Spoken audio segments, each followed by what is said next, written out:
நண்பர்கள் அனைவருக்கும் வணக்கம். ஒரு வீட்டில் பெண் குழந்தை பிறந்தது முதலே மகாலட்சுமியாக பார்க்கப்படுகிறார். சிறு வயதில் இருந்து அந்த வீட்டிற்கு அவள் செல்ல குழந்தையாக வளர்க்கப்படுகிறார். அவ்வாறு வளர்க்கும் போது அப்பெண் குழந்தை ஆசைப்படுகிற பொருள் அனைத்தும் வாங்கி கொடுத்து, அவள் கேட்கின்ற கல்வியவை கொடுத்து, அந்த பெண்ணுக்கு பார்க்கக்கூடிய மாப்பிள்ளையும் விசாரித்து கல்யாணம் பண்ணி கொடுக்குறாங்க. ஆனா அப்படி இருந்தும் அப்பெண் குழந்தை இன்னொருவர் வீட்டிற்கு மனைவியாக சென்ற பிறகு சில காலங்களில் வறுமைகளையும் கஷ்டங்களையும் சந்திக்கிறாள் என்றால், அந்த தவறுக்கு அப்பெண்ணே அவளுக்கு தெரியாமல் காரணமாக இருப்பாள். அது என்ன என்பதை பற்றி பார்க்கலாம். வீடியோவை ஃபுல்லா பாருங்க. ஏனெனில் அரைகுறை அறிவு ஆபத்தானது. ஒரு கிராமத்தில் ராகவி என்ற பெண் வாழ்ந்து வந்தாள். அவள் மிகுந்த இரக்க குணம் உடையவள்.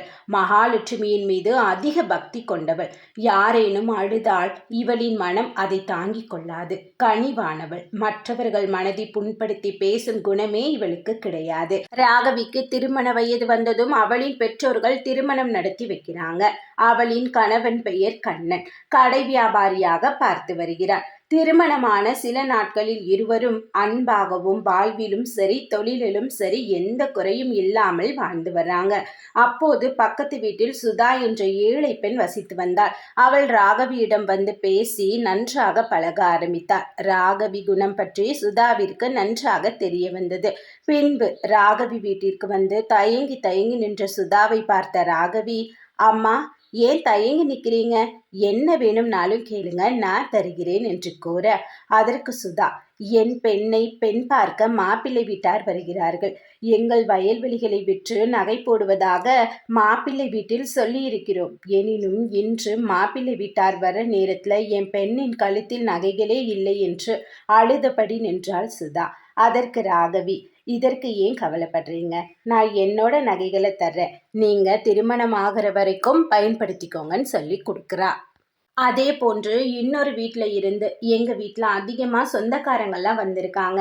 2 பேரா சப்பாத்தி தேய்ச்சா சீக்கிரமாக வேலை ஆகிடும். அதனால உன்னோடதை தான் சொல்லி ராகவி கிட்ட கேட்குறாங்க. உடனே ராகவியும், எனக்கு இப்போதைக்கு தேவையில்லை, தாராளமாக எடுத்துட்டு போங்கன்னு சப்பாத்தி கட்டையை எடுத்து கொடுக்குறா.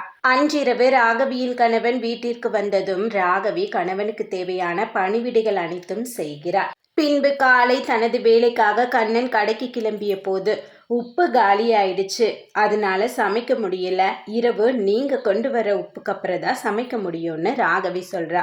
சரின்னு சொல்லி கண்ணனும் வேலைக்கு கிளம்பிடுறாரு. கடைக்கு போய் பார்த்தா தான் கடையில இருந்த பொருட்களும் கடையில இருந்த கல்லாப்பட்டியும் திருடு போயிருந்துச்சு. இதனால மனம் முடிஞ்சு போன கண்ணன் ராகவி கிட்ட வந்து புலம்பி அழுறா. அதுக்கு ராகவி, கவலைப்படாதீங்க, நம்ம வீட்டில் இருக்கிற சேமிப்பு பணம் நகை ஏதாச்சும் இருக்கான்னு வாங்க பார்க்கலான்னு சொல்லி கஜானாவை போய் திறந்து பார்த்தா கஜானாக்குள்ள ஒண்ணுமே இல்லை. உடனே ராகவி தன் கணவன் கிட்ட, கவலைப்படாதீங்க, என்னோட நகை அத்தனையுமே சுதாக்கா கிட்ட கொடுத்து வச்சிருக்கேன், அதை போய் வாங்கிட்டு வந்து நம்ம தொழிலை மறுபடியும் ஸ்டார்ட் பண்ணலான்னு சொல்றாங்க. ராகவி கிளம்பி போய் சுதா வீட்டை பார்த்தா சுதா வீடு பூட்டி இருந்துச்சு. விசாரிச்சப்பதான் தெரிஞ்சது வீட்டை அவங்க காலி பண்ணி 2 நாள் ஆகிடுச்சுதுன்னு. இதனால அதிர்ச்சிக்குள்ளான ராகவி தன் கணவன் கிட்ட வந்து சொல்லவும் கடுமையா ஆத்திரமடைஞ்ச ராகவியோட கணவர் அவளை கழுத்தை பிடிச்சி வீட்டை விட்டு வெளியில போன்னு சொல்லி விரட்டி விட்டுடுறாரு. ரொம்ப கவலையில என்ன நடக்குது ஏது நடக்குதுன்னே புரியாம எங்க போறதுன்னே தெரியாம ராகவி வீட்டை விட்டு வெளியே நடந்து போயிட்டு இருந்தா. போற வழியில ஒரு மகாலட்சுமி திருக்கோவிலை பார்த்ததும் கோவிலுக்குள்ள போய், மகாலட்சுமியே, நான் சின்ன வயசுல இருந்தே உன்னை மனமுருகி வேண்டி வந்திருக்கேன். ஆனா நான் என்ன தப்பு செஞ்சேன்? இல்லைன்னு சொன்னவங்களுக்கு தர்மம் தானே பண்ணேன். எனக்கு ஏன் இந்த நிலைமை? என் கணவரே என்னை வெறுத்துட்டாரு.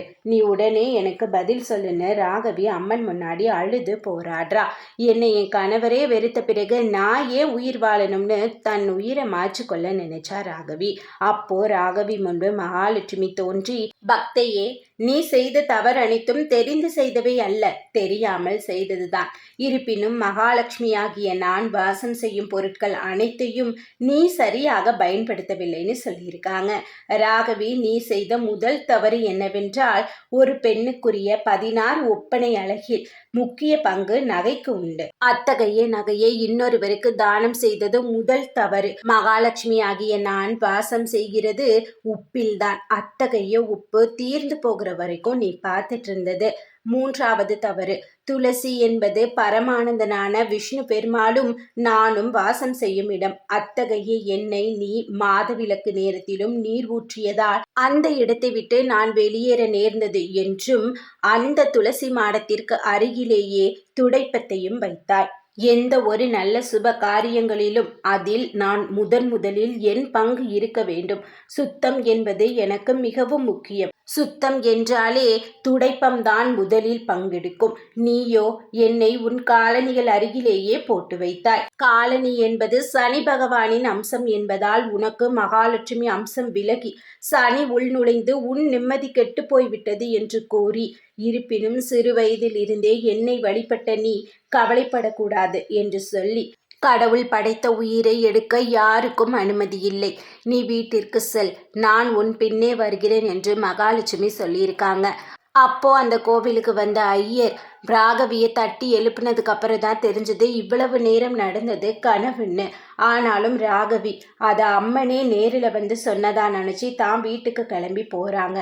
போகிற வழியில் ராகவியின் கணவர் மன்னிப்பு கேட்டு ராகவியை வீட்டுக்கு அழைச்சிட்டு போகிறாரு. அங்கே வீட்டில் போய் பார்த்தா ராகவியின் தாயும் தந்தையும் வந்திருந்தாங்க. ராகவி நடந்த எல்லாத்தையும் தாய்கிட்ட சொல்லி அழுதப்பதான் இதை கேட்டு வியந்து போன ராகவியின் தாய், மகளே, அது போன்று இனிமேல் தவறு செய்யாதே. வீட்டை சுத்தமாக எந்தெந்த பொருட்களை எங்கு வைக்கணும்னு சொல்லி கொடுக்குறாங்க. வெள்ளை நிற பொருட்களை மாலை நேரத்தில் யாருக்கும் தானம் செய்யக்கூடாது. சமையல் பண்ணக்கூடிய அடுப்புல சூரிய உதயத்தோட வெளிச்சம் வந்து விழணும். அதுதான் வீட்டுக்கு ரொம்ப நல்லதுன்னு அதையும் சரி செஞ்சு வச்சுட்டு அடுப்பிற்கு பக்கத்திலேயே எண்ணெய் பாட்டிலையும் வச்சு கல்லுப்பை மண் பாத்திரத்துல போட்டு வச்சுட்டு துடப்பத்தை அடுத்தவங்க கண்ணில் படும்படி வீட்டு வாசல்ல போடக்கூடாது. அது மற்றவர் கண்ணுக்கு தெரியாதபடி பின்வாசல்ல போட்டு வைக்கலாம். மூளையில சரிச்சு சாத்தியோ படுக்கவோ வைக்கக்கூடாது. மேலும் துளசி செடிக்கு ஞாயிற்றுக்கிழமைகள்லையும் மாதவிடாய் காலங்கள்லையும் நீர் ஊற்றக்கூடாது. துளசி இலைகளை பறிக்கும் போது கத்திரிக்கோள் கத்தி பயன்படுத்தாம கைகளால தான் கிள்ளி எடுக்கணும். காய்ந்த இலைகள் இருந்ததுன்னா அதை பறிச்சு கால் மிதிப்படுறபடி போடாம மண்ணுல சின்னதா குழி தோண்டி புதைச்சு வச்சிடணும். இப்படி ராகவிக்கு தேவையான அறிவுரைகளை சொல்லி ராகவி வீட்டுல இருந்து ராகவியோட அம்மா கிளம்பிடுறாங்க. ராகவியும் அவங்க அம்மா சொல்லி கொடுத்த அத்தனையுமே ஃபாலோ பண்ணி வர்றாங்க. கொஞ்ச நாட்கள்லயே அந்த ஊர்லயே பெரிய செல்வந்தரா மாறிடுறாங்க ராகவியோட குடும்பம்.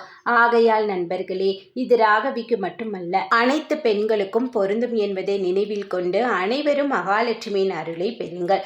ஓம் ஸ்ரீ மகாலட்சுமி என கமெண்ட் பண்ணுங்க. கமெண்ட் பண்ற அனைவருக்கும் மகாலட்சுமியின் பூரண அருள் கிடைக்கும்.